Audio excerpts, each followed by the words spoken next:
नमस्कार, स्वागत है आप सभी का संस्कृत प्रोवाइड ट्विटर पर। एलटी ग्रेड शिक्षक भर्ती के लिए विद्यालय फिलिंग का कार्य प्रारंभ हो चुका है। बहुत सारी समस्याएं आप सबकी हैं, उन सभी समस्याओं का समाधान इस वीडियो के माध्यम से मैं लेकर के उपस्थित हुआ।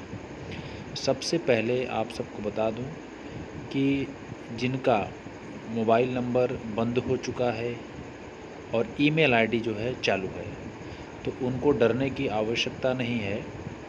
उनको एक तरीके से उनका एक समाधान हो सकता है। वह ईमेल आईडी पर ही ओटीपी आ जाएगी और उसके बाद ओटीपी के माध्यम से हम आगे की प्रक्रिया को आगे बढ़ाते हैं। तो इन सभी प्रक्रियाओं को भी मैं बताऊंगा कि किस प्रकार से आपको ओटीपी इत्यादि क्या क्या भरना है, ठीक है। तो सबसे पहले आप सबको बता दूं, अगर ईमेल आईडी नहीं है, मोबाइल चालू है, तो आपका काम बन सकता है। लेकिन अगर ईमेल आईडी और मोबाइल नंबर दोनों नहीं है तो थोड़ी सी समस्या हो सकती है। आप उसके लिए जो एनआईसी का जो हेल्पलाइन नंबर दिया गया है उस पर आप ज़रूर कांटेक्ट करें और आपकी समस्या का समाधान ज़रूर हो जाएगा। तो अगर ऐसी समस्या है तो कमेंट बॉक्स में एक बार कमेंट करिएगा, मैं भी उस पर कुछ प्रक्रिया करूँगा और आप सबकी समस्या का समाधान देने की कोशिश करूँगा। तो सबसे पहले जो पासवर्ड की समस्या आ रही थी उसको मैं बता दूं। मान लीजिए आपको पासवर्ड बना रहे हैं, तो सबसे पहले इस पेज पर आ जाइए आप।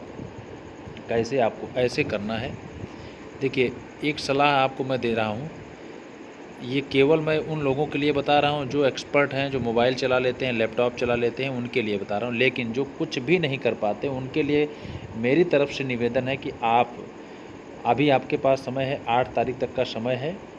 आप साइबर कैफ़े का ही सहारा लें और ज़रूर आप बैठें। लेकिन आप प्रक्रिया को जानते रहेंगे तो साइबर कैफ़े वालों को भी आप बता सकते हैं। कभी कभी क्या होता है, साइबर कैफ़े वाले भी आपसे कम ज्ञानी होते हैं, कंप्यूटर के मामले में भी और आपकी जानकारी के में। तो आप जानते रहिए, इस वीडियो को पूरा प्रारंभ से लेकर के अंतिम तक सभी लोग देखिएगा और यह प्रक्रिया जान करके आप अपने जो भी साइबर कैफ़े वालों से आप फार्म भरवाते हैं तो उसको भी बता सकते हैं। तो चलिए, सबसे पहले तो किसी भी एक ब्राउज़र का हम प्रयोग करेंगे। मान लीजिए हमने लिया ये हमने गूगल लिया और इस पर क्लिक किया तो आपका ये पेज खुल के आया, ठीक है, ये पेज खुल के आया। अब इस पर हमें क्या करना है, इस पर हमको टाइप करना है सरकारी रिजल्ट। देखिए सरल तरीका बता रहे हैं लिंक प्राप्त करने के लिए। सरकारी रिजल्ट करके करेंगे तो ये पेज ऐसे खुलेगा और ऐसे ही खुलेगा तो आप तुरंत जो है इस पर क्लिक करेंगे तो ये वाला पेज खुल जाएगा। ऐसे खुलेगा, कुछ देरी के लिए ऐसे ही चालू होगा और ये खुल के चला आएगा। जैसे ही खुलेगा तो यहाँ पर आपको दिखेगा UPPSC LT teacher joining form. तो यहाँ क्लिक करेंगे तो ये कुछ इस प्रकार से खुलेगा, ऐसे खुलेगा। उसके नीचे आप ऐसे जाएंगे तो यहाँ पर आपको क्लिक करना है ऑनलाइन अप्लाई पर। जैसे ही क्लिक करेंगे ये इस प्रकार से कुछ खुलेगा और ये खुल जाएगा। और जैसे ही खुलेगा ये पेज तो आपको ये 3 डॉट दिख रहा है, जब यहाँ क्लिक करेंगे तो ये वाला ऐसे खुल के आएगा। ये इस प्रकार से कुछ ऑप्शन खुल के चले आएंगे। तो जैसे ही आएगा वैसे ही आपको यहाँ पर ये डेस्कटॉप मोड पर ले जा कर के क्लिक करना है। ये चेक बॉक्स बना हुआ है, यहाँ से चेक बॉक्स में आप क्लिक करेंगे तो ये इस मॉडल में हो जाएगा, मतलब कंप्यूटर मॉडल में हो जाएगा। और कंप्यूटर मॉडल में होने के बाद आपको रजिस्ट्रेशन पे क्लिक करना है। जैसे रजिस्ट्रेशन क्लिक कर, रजिस्ट्रेशन में 2 ऑप्शन खुल के आएंगे, एक तो न्यू रजिस्ट्रेशन और दूसरा लॉगिन। तो आपको अगर आप पासवर्ड नहीं बना पाएँ तो आपको न्यू रजिस्ट्रेशन करना होगा और जैसे ही करेंगे तो आप इस प्रकार से खोलेगा। देख सकते हैं आप 2 ऑप्शन, एक न्यू रजिस्ट्रेशन, एक रजिस्टर्ड यूज़र साइन। तो जो पहले न्यू रजिस्ट्रेशन करेंगे, क्योंकि जिनका रजिस्ट्रेशन नहीं हुआ है पहले वो रजिस्ट्रेशन करेगा और जिनका रजिस्ट्रेशन हो गया है तो registered user ID user sign in करेगा, ठीक है। तो सबसे पहले तो जो नए हैं आप तो पहले न्यू रजिस्ट्रेशन पर क्लिक करेंगे तो ये खुल के आएगा। इन सभी 6 बिंदुओं को आप अच्छी तरीके से पढ़ लेंगे। तो कृपया ऑनलाइन आवेदन पत्र भरने से पहले दिए गए निर्देशों और प्रक्रियाओं को ध्यानपूर्वक पढ़ें और सभी आवश्यक प्रमाण पत्रों की स्कैन की गई छवियों एवं लोक सेवा आयोग में पंजीकृत मोबाइल नंबर, ईमेल ID को तैयार रखें। चयनित अभ्यर्थियों को ऑनलाइन आवेदन करना होगा।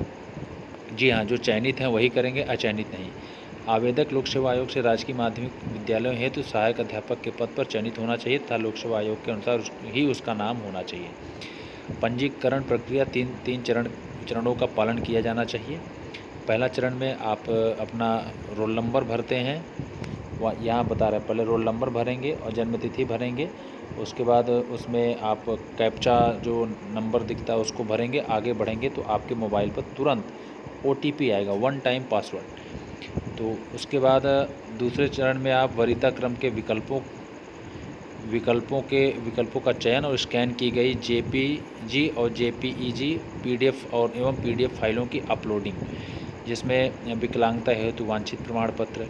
वरीयता क्रम के निम्नलिखित विकल्पों में से चयनित यदि किसी विकल्प का चयन करता है तो उसे साक्ष्य हेतु विकल्प के सम्मुख दिए गए निर्देशानुसार सक्षम अधिकारी द्वारा निर्गत प्रमाण पत्रों की एक PDF फाइल बनाकर वेबसाइट पर अपलोड करना अनिवार्य होगा। PDF फाइल का साइज होगा 4 MB से अधिक होना चाहिए। अभ्यर्थी द्वारा यदि सक्षम अधिकारी द्वारा निर्गत प्रमाण पत्र नहीं लगाया जाता या उसके द्वारा लगाया गया प्रमाण पत्र सक्षम अधिकारियों द्वारा अमान्य होता है तो उसे कोई भी वरीयता नहीं दी जाएगी। इसी में पॉइंट है, चयनित विवाहित महिला जिनका बच्चा आर्टिस्टिक है अथवा 40% दिव्यांगता मुख्य चिकित्सा अधिकारी द्वारा प्रदत्त प्रमाण पत्र संलग्न करना अनिवार्य है। चयनित अभ्यर्थी जिनके पति पत्नी भारतीय सेना, वायुसेना, नौसेना तथा केंद्रीय अर्धसैनिक बलों जैसे CRPF, ITBP, BSF में कार्यरत हैं, कार्यरत विभाग के सक्षम अधिकारी द्वारा प्रदत्त प्रमाण पत्र संलग्न करना अनिवार्य है। कुल मिलाकर के जो भी आप इसमें छूट लेना चाहते हैं आपको उससे संबंधित जो है प्रमाण पत्र लगाना ही पड़ेगा। यदि चयनित अभ्यर्थी जिनके पति अथवा पत्नी बेसिक, माध्यमिक, उच्च शिक्षा के अंतर्गत आने वाले राजकीय अथवा सहायता प्राप्त विद्यालयों में, परिषदीय विद्यालयों, राज्य केंद्रीय विश्वविद्यालयों, महाविद्यालयों, राजकीय अर्धशासकीय सेवा में कार्यरत हैं तो उनको भी कार्यरत विभाग के सक्षम अधिकारी द्वारा प्रदत्त प्रमाण पत्र तथा अंतिम वेतन प्रमाण पत्र, अर्थात जैसे मान लीजिए आपको अक्टूबर में नियुक्ति हो रही तो सितंबर का आप दिखा सकते हैं या अगस्त के महीने का सैलरी स्लिप दिखा सकते हैं। तो ये है आपके। उसके बाद इसमें जैसे ही ये दिखेगा आपको, इसको क्लिक करेंगे और एक ऑप्शन खुलेगा प्रोसीड का, आगे बढ़ाएंगे तो ये ऐसे खुल के चला आएगा। इस पर आप रोल नंबर डालेंगे, डेट ऑफ बर्थ डालेंगे और ये जिस अक्षर में लेटर में लिखा है, पहला अक्षर कैपिटल में है तो यहाँ कैपिटल डालेंगे, दूसरा C है और स्मॉल में है तो स्मॉल लिखेंगे, N कैपिटल में है, F कैपिटल में है, M स्मॉल में है, A कैपिटल में है, जैसे है वैसे डालेंगे। फिर रजिस्टर्ड करेंगे तो आपसे पासवर्ड पूछेगा। जी हाँ, आगे आपसे पासवर्ड पूछेगा तो पासवर्ड आपको बता दें। मान लीजिए किसी का नाम है अमित, चलिए सरल पासवर्ड कैसे बनेगा अमित। तो मान लीजिए अमित जी का डेट ऑफ बर्थ है 1990, ठीक है। ध्यान दीजिए पासवर्ड आपका कैसे बनेगा, सरल पासवर्ड कैसे बनाएंगे। तो आप क्या करिए कि सबसे पहले अमित का A ले लीजिए, वो भी कैपिटल में। जी हाँ, एक पहला अक्षर आपको कैपिटल लेटर में रखना है, बाकी स्मॉल में कर दीजिए अमित, और किसी साइन ले लिए @1990, बस इसी को भरिए, आगे बढ़िए। यहाँ @ ले लीजिए, हैज ले लीजिए, जो भी चिन्ह लेना हो, एक स्पेशल कैरेक्टर लेना है।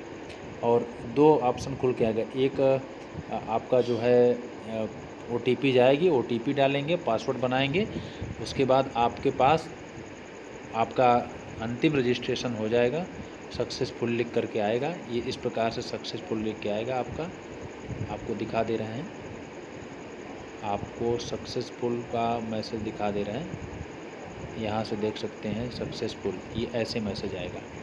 Your password has been changed successfully, we suggest you to logged out, it is strongly recommended re log in from registered user, sign in from home, ठीक है। तो इस प्रकार से आपको कार्य करने हैं। और फिर आगे की प्रक्रिया में ऐसे ही आपको जब बढ़ेंगे पासवर्ड इत्यादि डालने के बाद, तो ये आपसे मांगेगा कि आप किस कोटि में आते हैं, तो इनमें से कोई नहीं है, तो इनमें से कोई नहीं करके आगे प्रोसीड करेंगे। लेकिन आपको सलाह है, ये मैंने केवल आपको देखने के लिए, समझने के लिए दिया है कि आप चेक कर लीजिए अपना पासवर्ड बना लेते हैं कि नहीं बना लेते हैं। इसलिए आपको मैं बताऊंगा कि आप सीधे साइबर जो एक्सपर्ट हों, जो अच्छे हों, उनसे आप सहारा लीजिए, क्योंकि यह आपके लिए अंतिम अवसर है। इसके बाद आपकी नियुक्ति होती है और साथ ही साथ आपको विद्यालय वरीयता क्रम में देना है। देखिए, एक तो राजकीय हाई स्कूल है, जी हाँ, और एक जो है शुद्ध इंटरमीडिएट कॉलेज है, जैसे कोई भी कॉलेज आप ले लेंगे, और एक एक है दीनदयाल उपाध्याय करके, और एक मॉडल स्कूल। देखिए सब विद्यालय अपने आप में बेस्ट हैं। आपको बस आपकी सुविधा अनुसार, आपके ज़िले में हो, ज़िले से कितने दूरी पर है, ये सब ध्यान में देते हुए, और रैंक, इन सब का ध्यान देना है। कोई भी विद्यालय जीआईसी का नहीं गड़बड़ है। अगर कोई आपको बताता है कि सैलरी लेट में मिलती है, सैलरी किसी विद्यालय में पहले मिलती है, तो ऐसा कुछ भी नहीं है। आप एकदम बहुत ही अच्छी नौकरी करने जा रहे हैं, और मानसिक रूप से बिल्कुल प्रिपेयर रहें। आप जहाँ भी जाएंगे, राजकीय में जाएंगे, आप सरकारी में रहेंगे, शुद्ध सरकारी में रहेंगे, सारी सुविधाएं आपको, चाहे आप इंटर कॉलेज में रहें, चाहे राजकीय हाई स्कूल में रहें, सब जगह वही मिलती हैं।